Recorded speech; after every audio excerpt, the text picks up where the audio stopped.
Welcome to a really interesting update where we are going to learn a little bit about Super Nintendo World at Universal Studios Japan. Now, there was a video posted by the father of Mario himself on the Nintendo YouTube channel, which does give some really cool in-person looks at the land, but we're going to look at the digital version of the land, which can be seen on the app.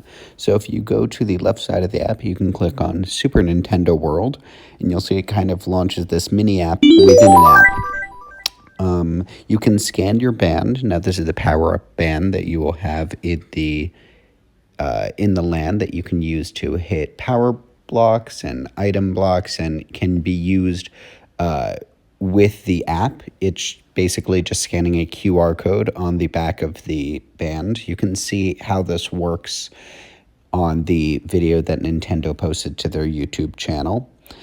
On rank, you'll be able to see your rank within the land along with your team. Right now, nobody is in the land because this just started, but you'll see it's just... Oh, well, it looks like some people have managed to get themselves on the leaderboard. I don't know if this is like Mario Kart Tour where it's just fake names, but it's interesting.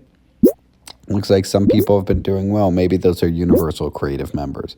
Obviously, no one has been on Mario Kart, so there's no rankings for that yet. But some people have interacted with Bowser Jr. So let's check out the map. The golden mushroom was stolen. Bowser Jr. has locked it away. His minions guard the keys. Collect the keys to take back the golden mushroom. Power bands allow you to play in the Mushroom Kingdom. Punch blocks get coins. Explore, discover, and play. So what they explained on the post today is that you need 3 keys in order to do the interaction with Bowser Jr., which is right over here by the Mario Kart Koopa's Challenge attraction. So this is a very interesting look at the land. It's not really accurate dimensionally or even visually. Like you don't get the full Peach's castle in the land, but it can give you some idea as to what we are expecting. So using the bottom, you can choose what to toggle, what to look at. So starting in the very beginning, these are just power blocks. So these are the question mark blocks as well as the coin blocks that are throughout the land.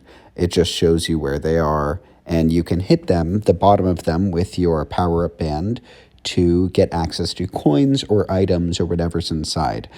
The preview for this land made it seem like these boxes were going to be really high up and you would actually need to jump like Mario, but you don't. They are pretty low to the ground, and most people are so tall that they won't even be able to see the bottom of it.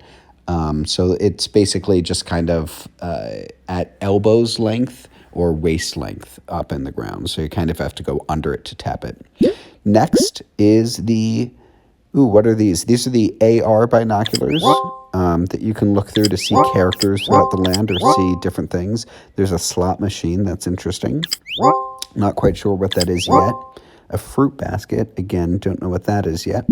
So these are the keys. These are the slightly larger challenges. So we saw earlier on the Nintendo live stream what the Koopa Troopa Power Punch is, where basically you have to punch a POW block at the exact right moment to get one of the green shells to go upward and collect a key for you. So this is similar to the to the wand interactions in the Wizarding World of Harry Potter, but instead it's a little bit more skill-based, which I think is cool. We also got a look at the Kaboom Room, the Boom Kaboom Room, and we got a tease of the Bowser Jr., but that's coming up in a bit. Here we can see the Sleeping Piranha, and it doesn't look like there's any on this side of the land. Moving over to the star items, these I think are just attractions and big items. So we have Yoshi's Adventure, which is the kid-friendly Omnimover in the land. We have Mario Kart, Koopa's Challenge. Again, Koopa is Japanese for Bowser. So while it is Koopa means something else in the Americas, Koopa just means Bowser.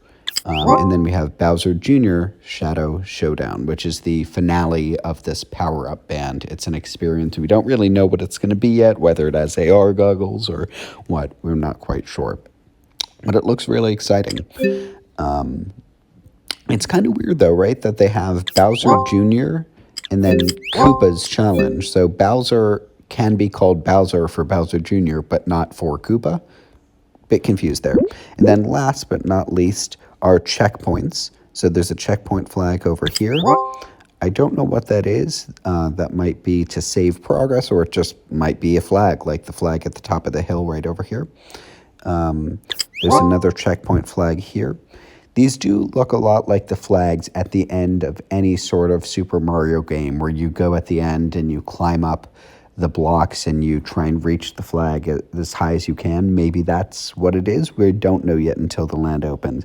And then down here, there's a Mario meet and greet, a Luigi meet and greet, and a Toad meet and greet, which is pretty cool.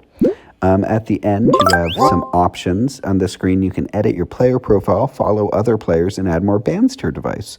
So it doesn't look like I can edit my player or follow players yet. All I can do right now is add band, and because the land isn't open, I can't do that now. But this is so cool. This feels like it was developed by Nintendo, this section of the app, even though it is just part of the Universal Studios Japan app. When they first announced that there was going to be a corresponding app to this, we didn't really know whether that was going to be a separate app to download in the App Store or what it was going to be, but it's really nice that they put all the functionality in the Universal Japan app. Now, one thing that they did announce on the Nintendo live stream was that you do need internet in order to play. So that means any visitors coming from foreign countries do either need to connect to the Wi-Fi in the park or to some sort of cellular plan, or you can just wait a couple years and go to the Super Nintendo World in Hollywood, which does appear to be the next one to open. Now, how do we get back here? I think we go to home and then back. So let's just look at the map, see if they've updated it. Super Nintendo World is going to be between Water World and the Wizarding World of Harry Potter, kind of in this area right here, but it doesn't look like they've added anything to the map yet. We likely won't get anything here until very close to opening. Universal typically doesn't even update their maps until the opening day of the attraction. We might get it a little bit earlier because this is a land and they might do soft openings, but we will see. Anyway, thank you so much for watching this really quick update, and we'll see you in the next one.